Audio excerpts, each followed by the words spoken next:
You believe that flirting is a betrayal. My wife showed a clear interest in a coworker, and it started to bother me. I'm not a tyrant. I've never hurt my wife. But when she didn't invite me to a party at her company, it really upset me. I started asking questions and decided to follow her to witness the breakdown in our marriage. Being the youngest of 3 boys in my family, I grew up in the shadow of my older brothers. They followed in my father's footsteps while I inherited my mother's traits. Unfortunately, my father's behavior towards my mother marred our family. Although I never witnessed physical abuse, the constant swearing and yelling stole the happiness from her face. My brothers, influenced by my father's behavior, have made my life miserable. I cannot understand why my mother chose to stay with my father despite his abuse. After entering college, I minimized contact with my father and brothers, only supporting them when absolutely necessary. I was determined to distance myself from those who took pleasure in hurting others, whether emotionally or physically. While other men in my family shunned the idea of helping people, I actively volunteered wherever I could. It was through volunteering that I met the love of my life. This experience strengthened my desire to build my own loving family and break the cycle of abuse to which I was committed. In a strange irony of fate, I fulfill the role of Santa Claus, yet I prefer to keep this part of my life a secret. I confess to being self-conscious about my appearance in association with the image of a jolly old fat man. Despite my outward restraint, I have a playful side that I rarely reveal. This image led me to meet my future wife during an event where I was having fun playing Santa. She was running the kids, being one of Santa's helpers. All I knew about her was her name, but her colorful personality resonated with me after the event. I tried to find her without revealing my identity as Santa. We formally met, and at first I was hesitant to suggest a date. Cassie agreed when her friend suggested a double date. It gave me a chance to show off my charm and present myself as a little more successful than I really was. Our romance began to blossom after another double date, and soon we were dating one-on-one. Cassie was slow to force things, but I remained patient. After 6 months, we decided to devote ourselves exclusively to each other. A year later, we exchanged vows. Although we hadn't started a family yet, the subject came up more and more as we approached 30. I was known for my serious demeanor and tendency to be strict, so I wasn't a popular choice for party invitations. Cassie, on the other hand, enjoyed socializing. I often found comfort in watching others from the sidelines. After 4 years of marriage, Cassie began to hint that I didn't have to accompany her to work. I ignored her suggestions and continued to attend events with her. It was then that I began to pay closer attention to her interactions, both when we were together and when we were apart. As we approached the holiday season, I contacted a Santa service provider who listed several available appearances. One was particularly appealing, at the Five Seasons Hotel on Saturday. I like upscale establishments as they are usually generous with tips, so I gladly accepted the assignment. The coordinator sent me the details and responsibilities, including interacting with guests. This task rarely seems fruitful, but I was willing to give it a try.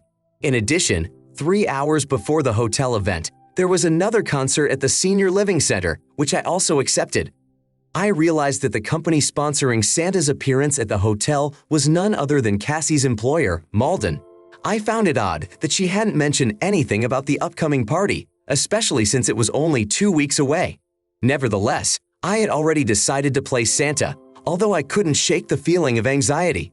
Our typical Saturday night routine includes dinner followed by a movie or play. I waited until the last moment to broach the subject. "Cassie, how about dinner and a movie tomorrow night?" I asked. "I have a project to take care of Saturday afternoon and evening," she said.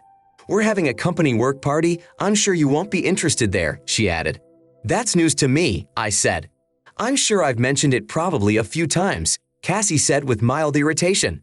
"I distinctly remember bringing it up last weekend, but you never seem to listen to me. But honestly, your absence from the party won't be that noticeable. Let's face it, you're not exactly the soul of the party." Her tone was full of disappointment. Not at all, rather, she could barely contain her excitement. She tried to look saddened, but I made a mental note to watch her closely. Santas are not usually introduced to participants, and this event was no exception. I had already met almost all of the leadership at previous events.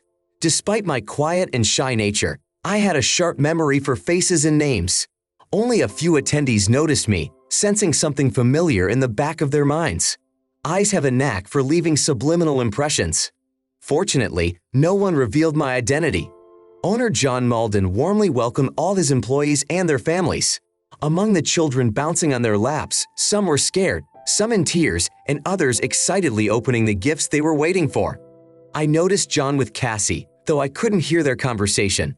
Cassie's body language suggested that she had made every effort to convince me to go to the reception. His demeanor seemed far from welcoming. As he turned away from Cassie, I noticed her exchanging flirtatious glances with one of the salesmen, Pat Stillman. He was 10 years older than us, had a wife and several children. Cassie seemed to have been interested in him since the summer barbecue, at least that's what I guessed. Perhaps Mrs. Stillman was busy elsewhere tonight.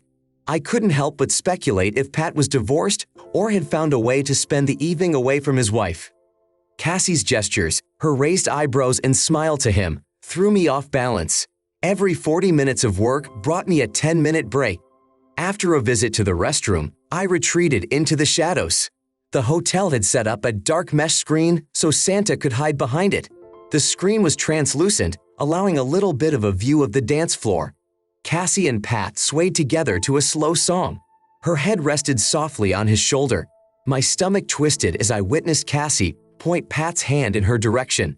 It was a move I recognized from past experience.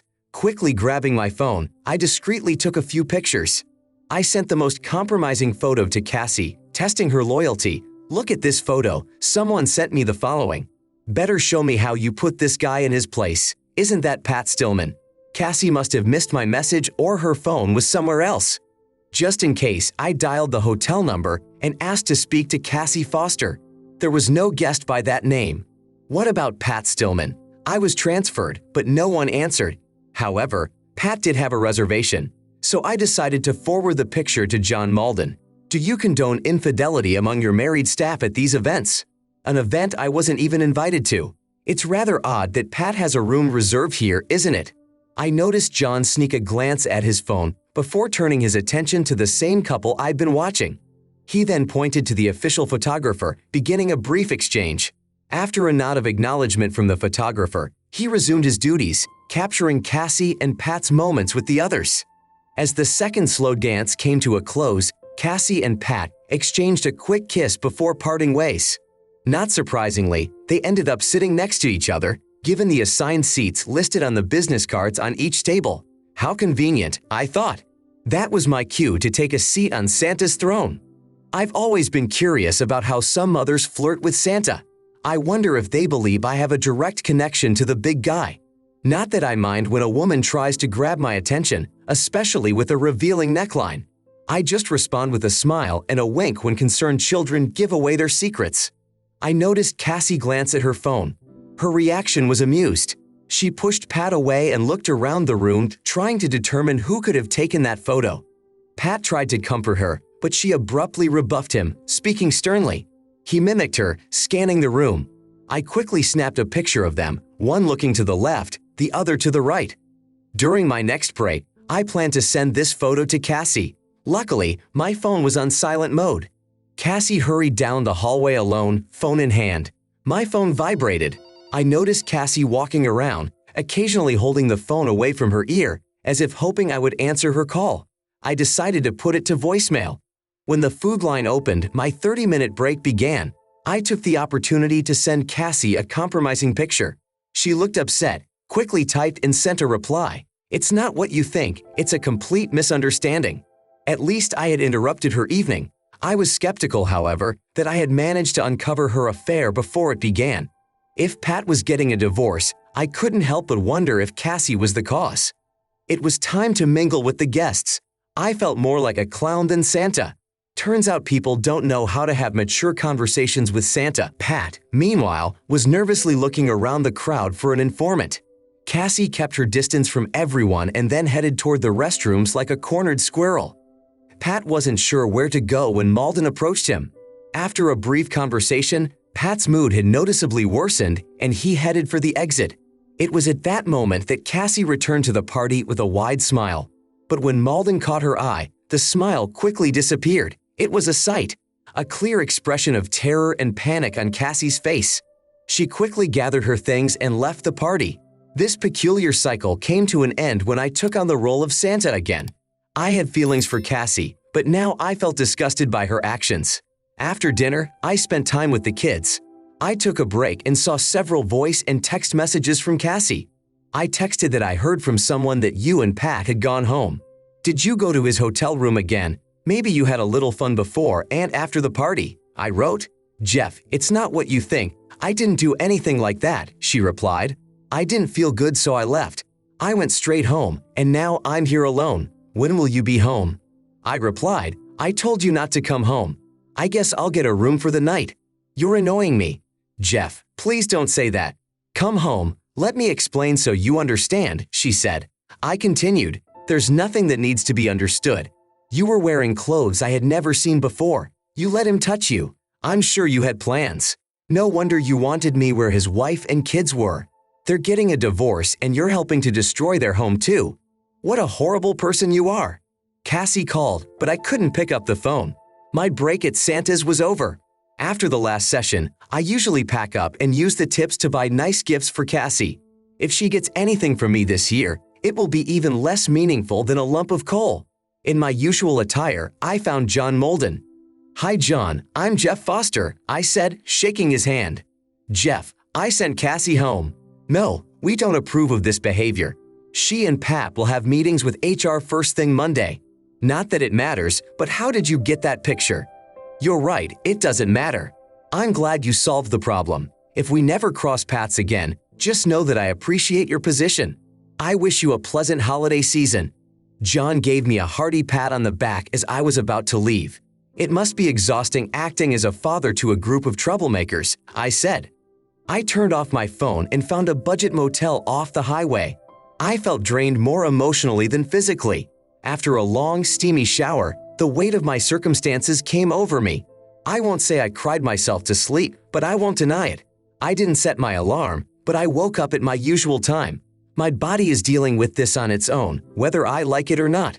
Sooner or later, I'm going to have to go home. If I had a choice, I'd rather do it later. Turning on my phone, I saw a flurry of missed calls and messages from Cassie. Instead of calling back, I turned to the Santa Claus hotline. I wanted to know if they needed any last-minute replacements.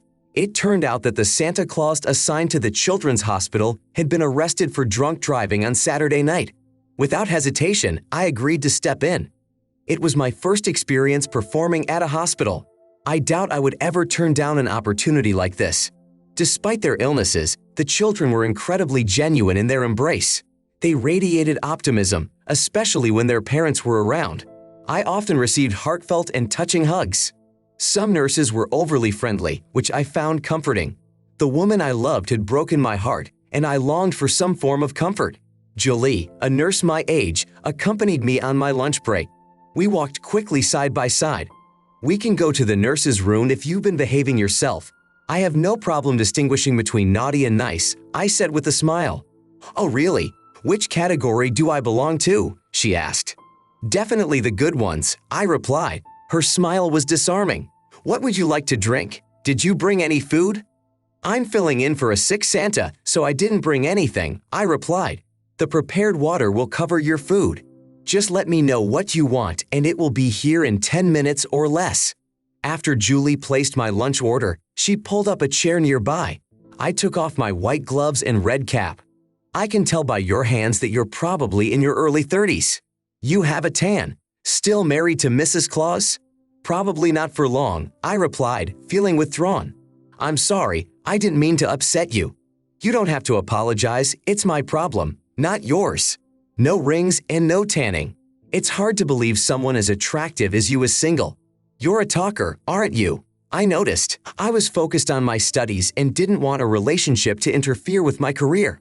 I graduated from nursing school just 18 months ago. Things are getting better now, so I might as well start looking more actively for a partner. With your smile, you won't be single for long, I said, eliciting another of her beautiful smiles. My food arrived accompanied by an apple for Julie. We continued to chat until my break was over. Julie stayed close by, leading me from room to room. When it was time to leave, Julie waited for me to change and then walked me to my car. I hope we meet again, Santa, if you don't want to give your real name. Jeff Foster. I really enjoyed spending time with you, Jaleh. Your smile is just what I need. You were great today, Jeff. Kids and animals have the ability to feel good, and those kids really warmed up to you. Take care, honey, she said, turned and headed back to the hospital. I settled into the driver's seat and stayed there for a while, starting the car. I was confident about my future. Spending time with these kids further confirmed the path I wanted to take in my life. When I got home, I noticed 2 cars parked in front of my house. I realized that I hadn't turned my phone on since I went to the hospital. As I waited for the garage door to open, I noticed Cassie pulling back the curtain in the living room. Next to her was her mother, both casting disapproving glances at me. Their reception was cold. "Well, look who decided to show up," my mother-in-law remarked with a tinge of hostility in her voice. I chose to ignore her. "I was really worried about you," Cassie said, her concern obvious. "The little boy had to go and hide," my brother-in-law joked. Only my father-in-law approached the situation with some politeness. "Could you please explain why you disappeared?" he asked, looking directly at Cassie. I turned to her. "I assume Cassie gave you the corrected version. You probably forgot to mention to your family that you started seeing someone new. I didn't get an invitation to the holiday party, but there were pictures of Cassie everywhere, smiling broadly and having fun with some guy who was also married." My mother-in-law exclaimed, "Bullshit. I refuse to believe that. Nevertheless, I'm glad you're all here. It prevents any misinterpretation. I'm filing for divorce from Cassie." Cassie howled. "Jeff, please don't do that." "Let me explain," I interjected. "I've always dreamed of having children, but came to the conclusion that it was too risky to have them when Cassie grew up amidst abuse and disrespect. Cassie's actions last night revealed her true nature. I refused to be a part-time father. Cassie tried to hug me, but I pulled away. I put the kitchen table between us and continued. Just a month ago, on our 5th anniversary, we discussed starting a family, but now I've discovered that you have a boyfriend. Did you bother to mention to them that the owner of the company walked you home from the party because of your inappropriate behavior, Cassie?" There was a heavy silence in the room. I doubt that. "I'm curious if you'll have a job by Monday. Pat Stillman, who seems to be going through a divorce, is dating her. He probably fabricated the divorce story to manipulate Cassie. He's not my boyfriend. We were never close." "Then why did you ask him to touch your body?" Cassie hurriedly left the room, drawing attention away from me. "I'll be quick. I just need to pack a few days' worth of clothes. Then you can resume criticizing me," I said. "Son, maybe therapy will help," my father-in-law interjected. "In case you missed it, I want a family, but I won't jeopardize their future with someone like Cassie. Therapy won't change that." As I headed toward my bedroom, I could hear muffled arguments. The bathroom door was closed. I guess Cassie hid in there. 10 minutes later, I was backing out of the garage. On Wednesday, Cassie received her divorce papers. I had heard about it at Meldon Enterprises from a few disgruntled soon-to-be ex-in-laws. Apparently, some found this method of notification inappropriate, though I didn't understand why. When Cassie called later that evening, I decided to keep my tone polite. "Hello," I said hello in my most monotone voice. "Jeff, it's me," she said. "I know what you want," I said. "You never gave me a chance to explain what you thought you saw in that picture," she replied. "Go ahead," I said. "It was completely taken out of context. We must have been in mid-rotation or something. This picture leads to a very inaccurate conclusion," she continued. "The only image that kept replaying in my head was the video. My thoughts were not coherent that night. Taking a video is as easy as taking a photograph. Jeff, please. It was just frivolous fun on the dance floor. That's all it was, and fabricating the truth doesn't make it any better. I'm not going to embark on a parenting journey only to have you lead with your lover demanding child support," I replied. "Give me the opportunity and you'll be glad you did it. You couldn't stay faithful for 5 years, and now I'm supposed to believe you can handle 20 just because you had an epiphany. I'm sorry, it's time for me to move on. Call me superficial, call me someone who's given up, but it's more accurate to call me gone. I'm contesting the divorce, Jeff." "Oh, that's great. I hope you come to your senses before you tie yourself back together in marriage," were my parting words. If Cassie follows through on her threat to contest the divorce, It will only lead to unnecessary expense for everyone involved. While news of her demotion had not spread, I offered no help, but it did bring a smile to my face knowing that my projected alimony would increase slightly. I was driven by curiosity. I called Malden Enterprises to inquire about Pat Stillman. Although I wanted to hear that he was no longer with the company, I was informed that he would be out of the office for a few days. Christmas was only a few weeks away, and all the slots for Santa's hospital visits were already filled. I volunteered as a backup for any available spots. Fate was on my side. On the Sunday afternoon before Christmas, I played the role of Santa at another hospital. My contact turned out to be a rather surly person, but I really enjoyed interacting with the children and their families. After the day was over, my determination to start my own family was stronger than ever. Despite the early stages of my divorce, I created profiles on several dating sites. These platforms were used by many for purposes other than dating, from political discussions to religious conversations and everything in between. Sorting through the stream of messages, I found several people interested in participating in online chats. However, I suddenly hesitated. My conservative instincts made me feel uneasy. Dating sites ended up being relegated to the someday folder as I struggled with my insecurities. Cassie didn't contest the divorce, but it dragged on until spring. I made a few girlfriends, but I was hesitant to venture into the dating scene. The few attempts I made ended in disaster. Recovering from a failed marriage takes time. Ironically, I found solace in the fact that others like me were also looking for love. Answering emails and exchanging white lies, I passed the lonely nights. No one at my workplace knew about my divorce until I attended one summer corporate event. Then the gossip started. Why is it always assumed that husbands are the ones who cheat? According to a study I read about the demographics of cheating, it's pretty much the same until age 50. After that, men tend to stray more, often citing ego-boosting reasons. Even though I managed to go on a few dates, I had an accident at the end of August. A maintenance worker's ladder fell on me while I was standing in line at the cafeteria. Why he was on that ladder during peak hours, I don't understand. I was concerned about an ugly bloody wound near my ankle. A coworker took me to the emergency room at Good Sam Hospital. Sitting in my secluded corner behind the curtains, I heard a familiar voice. My heart jumped. Well, look who it is. Is that you, Santa? Did you fall down? Did the reindeer give you trouble? Came Julie's voice. What's the story behind that cut? It looks like it needs stitches, she asked, examining the wound. The repairman toppled the ladder right on top of me, I said. I noticed your wedding rings are missing. Divorced since April. I see you still don't have any rings either. Do you take them off to work? Maybe I should take you out to dinner and I can tell you all about it, I suggested.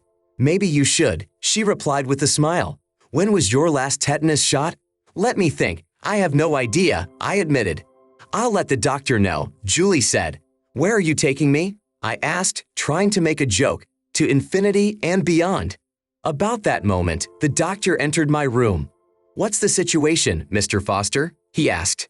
I got hit by a ladder. Some bleeding. Nurse Julie is holding me to ease the pain, I replied. Good job, nurse, the doctor praised. No problems at all. He can't remember his last DPT vaccination, Julie added. We'll give him a particularly unpleasant dose so he'll remember for next time. I take it you two know each other, the doctor asked, looking at both of us. We crossed paths last Christmas. He was playing Santa. Then that cleared up why Nurse Julie, usually quiet and reserved, was acting differently. The hospital probably won't approve a painful DPT shot, so let's stick to standard procedure. Clean the wound and give him a shot. I'll be right back with a sewing kit, the doctor said. After the doctor left, Julie carefully gave the injection and tended to my wound. She encouraged me to talk again. Where are we going and when? Where can I show you around without worrying about competition? Probably to the laundromat, I joked. How about we skip that? She laughed. I flinched as pain shot through my cut. In that case, how about this? Let's meet at Jenny's Pub tomorrow night at 7 o'clock. They serve great pickles. You're ditching me? How am I gonna get there on my own? I don't have your phone number or address. It's a date, I replied, my security barrier softened by her smile. When the doctor returned, he had me in several stitches within 10 minutes. I'll be waiting, or your worst fears about competition might come true. The next evening, I reached the Jenny Pub at 6 o'clock. Honestly, I hadn't felt this excited about a date since I'd broken up. My heart jumped when the guy held the door for Julie. Despite his invitation, she declined and looked around the room. She dressed to impress, unlike me. I stood up and waved at her, her smile calming my nervous heart. "Busy place," I remarked. "I wanted to show you around. Looks like someone didn't take long to get your attention. But I suppose you're used to it," she smiled. "What can I offer you to drink? White wine? You seem to have been here for a while, judging by the peanut shells," she remarked, looking around the table. Yeah, I couldn't afford to be late, or I'd be told I wasn't punctual. The noise level was tolerable, so we talked pleasantly over dinner and drinks. When we got tired of sitting around, I suggested we go to a movie or dance. "That's not really my thing. I'd rather get to know you better and learn about your past," she replied. "There's a quiet little coffee shop near my house. I'll send you the address. What's your phone number?" she asked. After exchanging kisses on the cheek outside the restaurant, I checked the location of the coffee shop on the map. Fortunately, I had no trouble finding it. Julie got there just before me, indicating that she knew the best places to park. We spent 2 more delightful hours together. Despite being 3 years younger, Julie wants to have children and have a career. She recognizes the need to prioritize parenting in the early years. Julie is as reserved as I am, but when she opens up, she displays a delightfully quirky sense of humor. I was grateful that Julie didn't delve into the specifics of my past marriage during our first meeting. Those discussions began later, about a month into our promising relationship. After a couple of Saturday night dates, followed by 2 weeks of Wednesday and Saturday night outings, she expressed interest in learning more about my previous marriage. "Jeff, it's obvious that you have feelings for me. I believe you are aware of my feelings for you, but before we deepen our relationship, I need to understand what led to the breakup of your previous marriage," she said. "Julie, I genuinely care about you. However, I'm going to give you my perspective on what happened. Feel free to check with anyone involved. Here's the story. You are probably one of the few people who knows that I play Santa Claus. Even my ex-wife didn't know about it and still doesn't. Last December, I accepted a gig at the Five Seasons Hotel, not knowing it was for my ex-wife's company, Maudlin Enterprises. I wasn't invited despite my expectation. The Thursday before the party, I mentioned the invitation but never received it. I had other plans for that Saturday when she informed me of her company party, and I decided not to attend. This caused some red flags, so while impersonating Santa, I watched her closely interact with a vendor who had a hotel room booked. During my break, I witnessed them getting a little too cozy on the dance floor. They were cuddling during a slow song, and I saw him touching her inappropriately. I managed to discreetly take a picture. I wish I had recorded a video. When I confronted her with the evidence, things escalated quickly. What a lying woman. The day after I met you at an event at the Children's Hospital, something clicked in me. Being around those children rekindled my desire to have children of my own deep inside. I realized that I couldn't trust my children's future to someone like her, so I decided to file for divorce. Just like that, Julie asked, clearly stunned. Yes, it was a hasty decision. No counseling, just a sudden move, I confirmed. Julie insisted it was the right thing to do. Raising children is a commitment spanning more than 20 years. She couldn't even handle 5 years. But you don't have any evidence of infidelity, Julie pointed out. I may not have had concrete evidence of physical infidelity, but I had witnessed her betrayal on several occasions. She initiated physical contact while dancing, which clearly turned her on. And the intimacy that followed was always intense. I gathered everything I needed to realize that she had forfeited the opportunity to be a parent to my children. Sometimes beliefs are deeply ingrained. We believe we must take a stand. When we hugged and kissed that night, I was still doubtful about the prospects of a new relationship. However, a few days later, I decided not to give up hope. When I reached out, Julie's behavior didn't change at all. After dinner and a walk in the park, Julie walked me back to her apartment. She always wore jeans or skirts paired with knee-length boots. There was no sign of cleavage on her sweatshirts or blouses. When she danced for me, I couldn't help but notice her attractiveness. My performance in front of Julie wasn't as impressive, but I gave it my best effort. After a long session of dancing and kissing, we shared an intimacy that I hadn't had in my life for quite some time. Since that night, physical intimacy in bed had become a fundamental aspect of each of our encounters. The the holiday season was approaching. Any plans for Saturday? I asked Julie. Well, I have a shift from 4 p.m. to midnight. What are you up to? Do you want to help me out as Santa's cute little helper? Maybe I volunteered to be Santa at your old workplace. I have to be there by 8 o'clock in the morning. The kids may not realize how good you look in your helper costume, but I will certainly laugh. You're such a pervert, she laughed. Let's hope these kids can't read minds or they'll be very confused. Julie joined me at the Children's Center. We made a great team. I really enjoyed bringing joy to these kids. As we left, having changed into civilian clothes, Julie whispered to me, "You know, if anyone asked, I'd be willing to make a 25-year commitment or even longer. Aren't you worried that I might hastily fire you?" No, I talked to John Molden, and he basically confirmed your story. I admire the bravery you've shown in standing up for your faith, and you value loyalty above all else. I used that moment to propose to Julie. I grabbed both her hands and got down on one knee. "Julie, will you marry me?" I asked, imitating the opening of a ring box. "I would be delighted, sir," she replied, miming taking a ring from the imaginary box and slipping it on her finger. I think I guessed the size of the ring correctly. "Quite right," she said with a mischievous grin. A few days later, I proposed the same thing with a real ring. It felt like we were inhabiting the pages of a holiday narrative. Every detail fell perfectly into place. We enjoyed a blissful life afterward. Our lives were blessed with 2 children. Our firstborn was a beautiful baby girl we named Julie Jr. She was later joined by another daughter to whom we gave a traditional name. End of story. Write your opinion in the comments on this story. We will be interested to read it. Don't forget to put a like and subscribe to our channel so you won't miss new, no less interesting and exciting stories. Good luck! Thank you so much for watching my video and your time. Please subscribe to my channel and click on the bell button. Also, I am very interested to know your personal opinion about this story.